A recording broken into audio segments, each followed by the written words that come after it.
Okay, I'm incredibly diagnosed with strep throat, so I'll try to get through this best I can. One, WrestleMania is way too long. Watching it at home, I was pretty much out after the Kurt Angle match. So I had to watch this over 2 days. It makes sense why the crowd was dead towards the end of it. Michael Cole's losing his voice. So, we get through this. Kickoff show. Why did the Cruisers get the first match of the night? That having been said, Buddy Murphy had a fantastic run. I like the storyline they did with him and Tony Nese. Tony was his training partner. Tony was in the process of winning a tournament.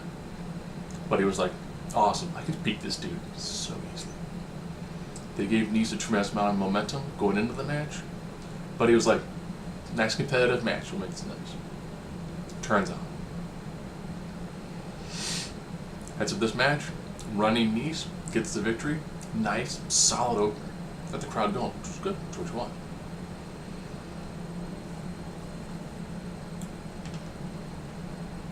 The Battle Royals. Women's, no random surprise call-ups. No Lacey Evans. 2 of them got intros. Asuka and Naomi. Okay, I'm thinking, good. Asuka should just wreck everyone and win this. She didn't. Her persona hasn't changed since she lost the titles. I felt like she should have been a lot more aggressive.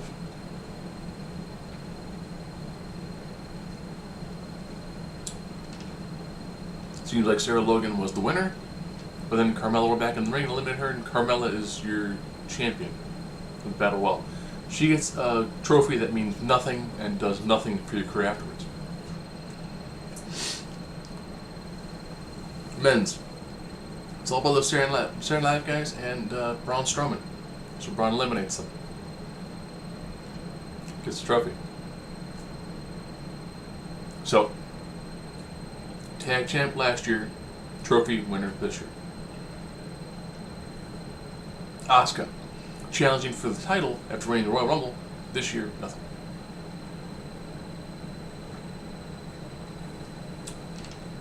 Men's tag for the Raw Championship.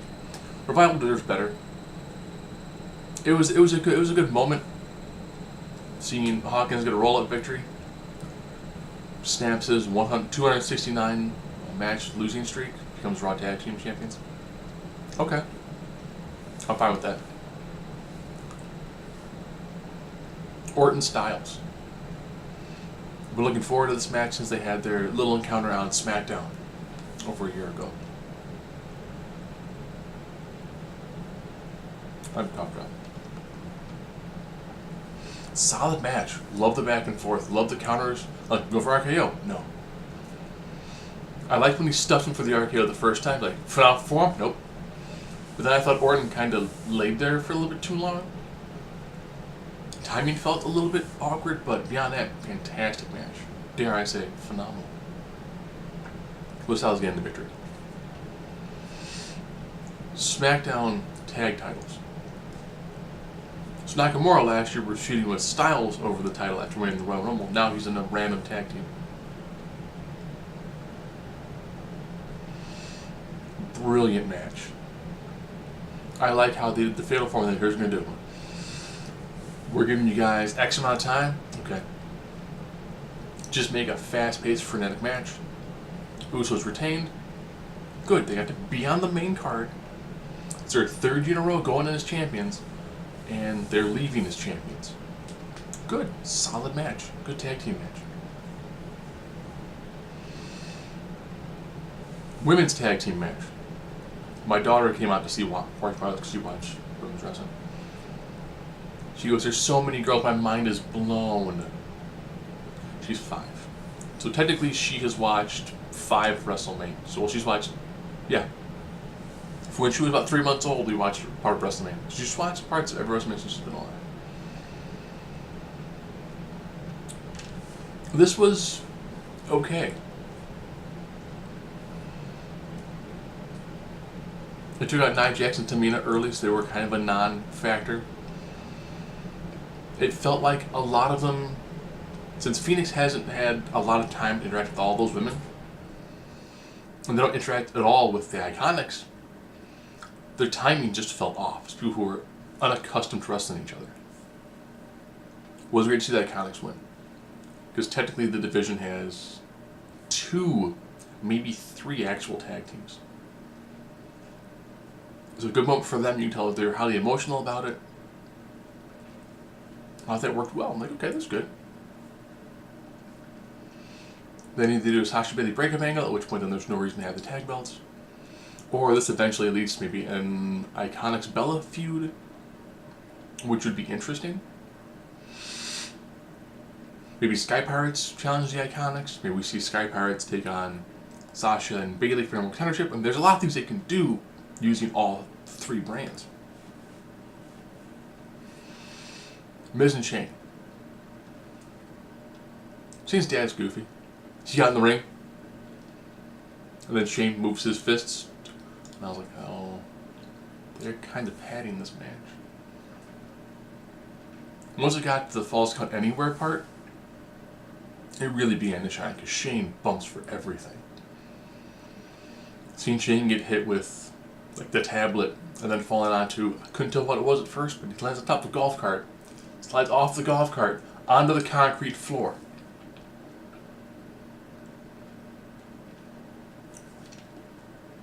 Takes off a left where he hits concrete and slides, and you hear whoop, and he hits his head against like a steel guardrail.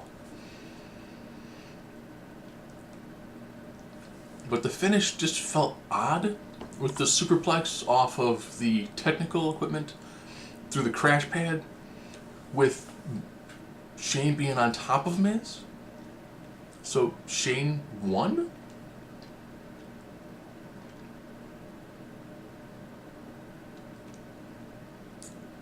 Okay. Oh, I forgot one of the true openers of the night. Still, there was way too many matches to remember. Rollins Lesnar. I like how him came out. If we're not going on last, we're going to come on first, and we're just going to get this over with. This way, there's just too much to try to remember.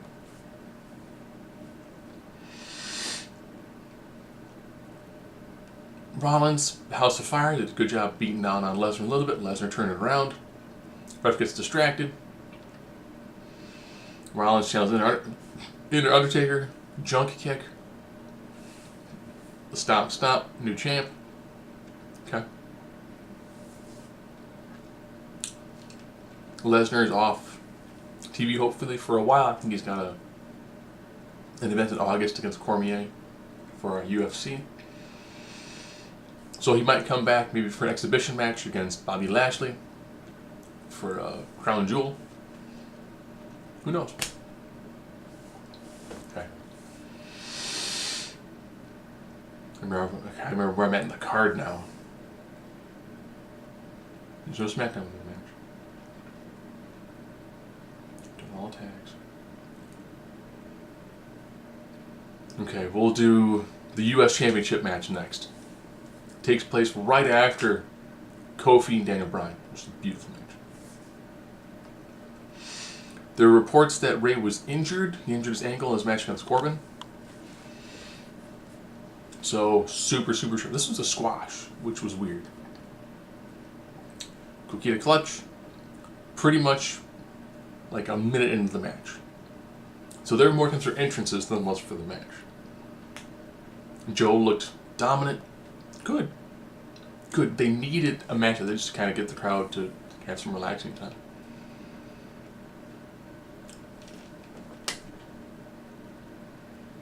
Kofi, Daniel Bryan. I almost wish New Day had a better entrance. New Day had a regular entrance. A lot of entrances were just normal. Except for one. One was incredibly different. And one had a surprise guest. Beyond that, they were all just regular.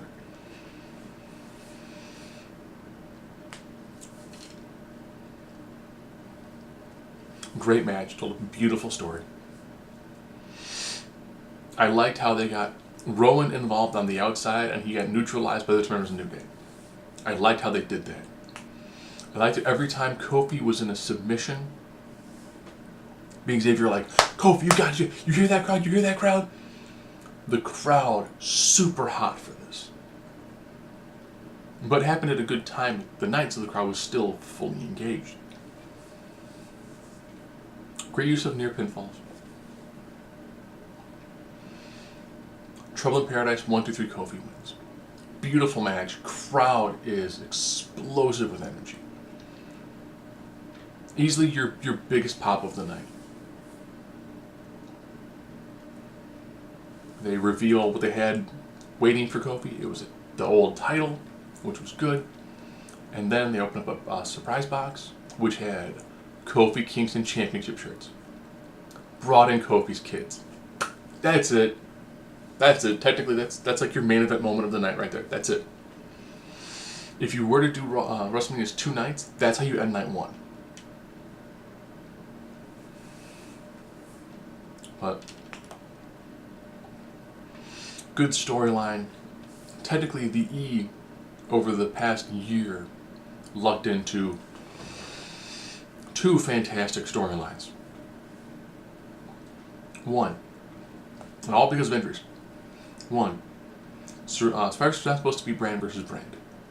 Roman's leukemia coming back forced him to do brand versus brand, which led to Becky and the women attacking Raw. Let Becky get injured, which meant then that the crowd was super hot to see Becky Lynch versus Ronda Rousey. Forced versus Charlotte versus Ronda. So, did a lot of great stuff there. Ali got his concussion and Kofi took his spot. Kofi made it not supposed to happen. They looked into the crowd going, we're behind this guy. 11 years of doing this? Yeah. So they looked into 2 of their main event matches for this event due to injuries. And the ability to adjust on the fly. And the case sometimes do it beautifully well. So,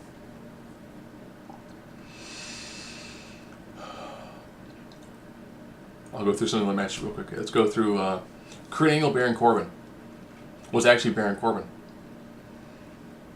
Angle still in good shape physically when you look at him, but can barely move. Corbin wins. Sucks. All of the crowd energy is gone. And barely comes back after this match. And of course before that, he's Triple H. In a Triple H style, kind of slow, plodding match, but it makes sense because Batista hasn't wrestled full time.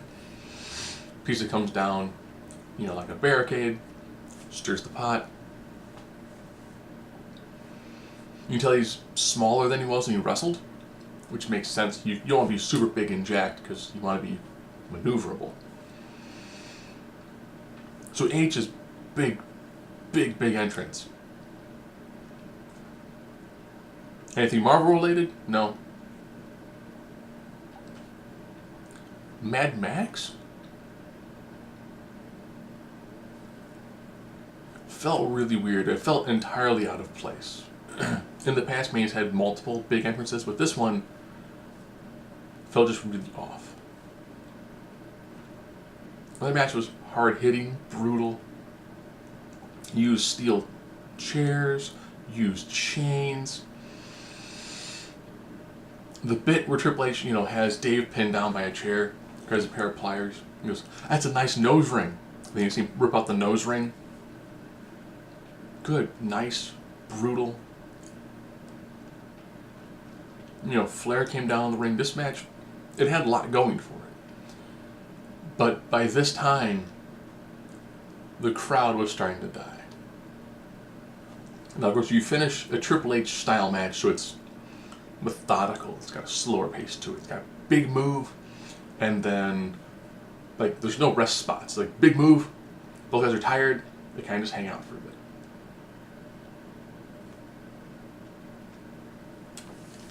H wins. Okay. Do you remember if the Elias spot was in between the Triple H Batista match and the Corbin match? But Elias finds the best man in the world. It's multiple Eliases, more Elii. They all play together. Then all of a sudden, someone shows up. Someone from the past. Dr. Thugonomics John Cena comes back. Cuts a pretty good rap on him. And I was like, good moment. John came back, no Taker, no Rock, but you know, good moment. He came back, cut a solid promo on him, rap style, old school Thugonomics. It's worth looking up because it's pretty good. It's if you want Elias, done. Now that was in between Triple H and the Corbin Angle match. Now Bobby Lashley with green contacts takes on Demon Balor. Didn't like the makeup as much with this one. And you can tell by this time that commentators are just, they're winded. They're winded. Cole's voice is going every now and then. Corey Graves, I think he's now like page 200 into his notes. He's like, the mind of Balor, the demon channeling, the extraordinary man does extraordinary things, and heightened aggression, dark side mind, left hand path. He's babbling almost incoherent, but I can tell by now, I think everyone's exhausted. I like bringing in the guest commentators to give the other commentary people just kind of go, I had like a throat lozenge, reactive septic. Maybe they have to leave. Like, okay, you're doing comedy. Okay, you're off commentary. Okay, so I'm gonna get like a snack or go to the bathroom.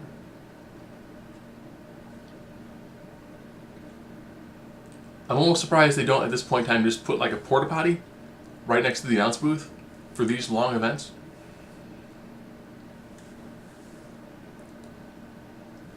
But Demon Balor came out, he threw out some different moves, which I liked. I like it a lot more kick-based offense. Lashley got in some good offense, hit a spear off the apron onto Balor, and this is when you could really tell that Cole's voice was just gone.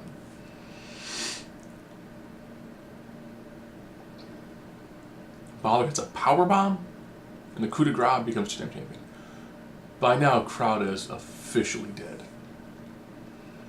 And I was like, well, what time is it there? It's pretty much midnight. Look at the schedule started on a Thursday. They had events start like at 8 o'clock in the morning. They did multiple Battle Royals and Worlds Collides tournaments, and it was... Said you go into all the E-related stuff, you're probably at like hour... probably 36 of wrestling you've seen over the weekend. Joan Jett, live entrance for Ronda Rousey. Not bad. Good seeing Joan Jett, nice legendary feel to it. Felt Mania worthy enough. Charlotte, nothing really special about her entrance. But this time I'm skipping forward like, 30 seconds to a minute just to try to get caught up. I'm watching it while sitting on a couch and I'm watching this on like the second day.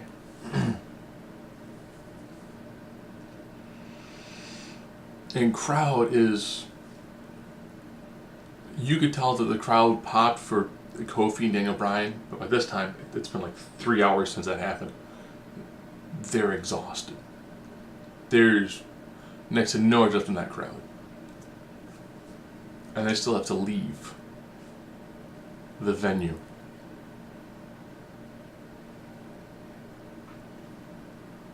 Probably go to work the next day.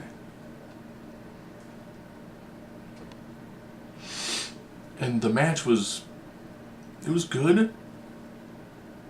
I know I've seen Charlotte and Becky do better, and I've seen Ronda do better.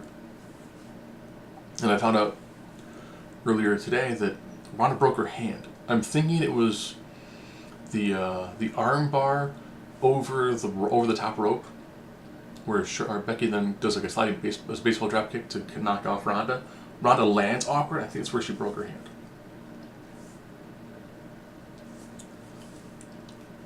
But you can tell the crowd was dead.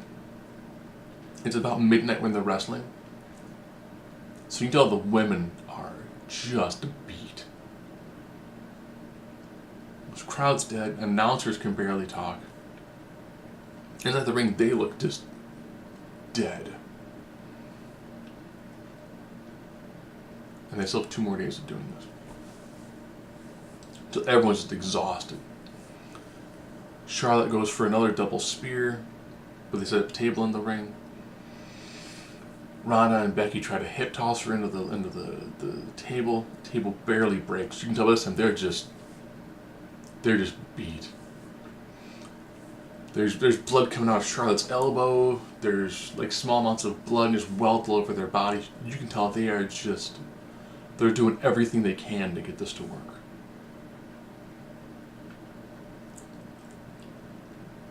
You see Charlotte hit their Spanish fly, go for a moonsault. They hit all of their big spots. The Bexploder off the top looked really sick. Ronda selling the injuries from her arm, from the disarmer, from her leg, from the figure 8. Goes for a Piper's Pit. Hits it. Becky rolls her body a little bit. Gets the 1, 2, 3. When they show the first replay, they show 1, Ronda's shoulders off the mat. 2, 3. They show the second replay. It's 2, 3. They cut out the part where Ronda, she pushes her head down and lifts her shoulders up. And that's because, if you look, she has a broken hand. Crucifix pin, there's pressure applied to the wrist and hand area. You can tell she kind of just instinctively just like pops herself up for like a half second. So, Corey mentions it. They do the replay and they don't show it again. And they go off the air. It's like, oh, that's the only main event the women will probably get, because you had Ronda Rousey, big mainstream star. Charlotte, this is her destiny, and then the man who had an amazing 2018 and 2019, second half to first half. So, Mania's done. I'm beat, but I'm battling strep, and I got to sit on the couch and watch it. There's absolutely almost no way I would ever want to go to WrestleMania Live ever again. I went to one in Chicago, and it was, to go from Allstate to our hotel was a 2-hour drive. A couple miles. We could have walked it. We could have walked it in about half an hour. And, you know, it was only like 4.5 hours. I could not see doing a 7 to 8 hour event, not including getting there, not including waiting in line, not including leaving, then getting in your car and going to your hotel.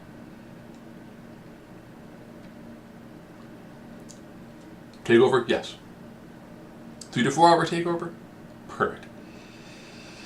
7 to 8 hour WrestleMania? No.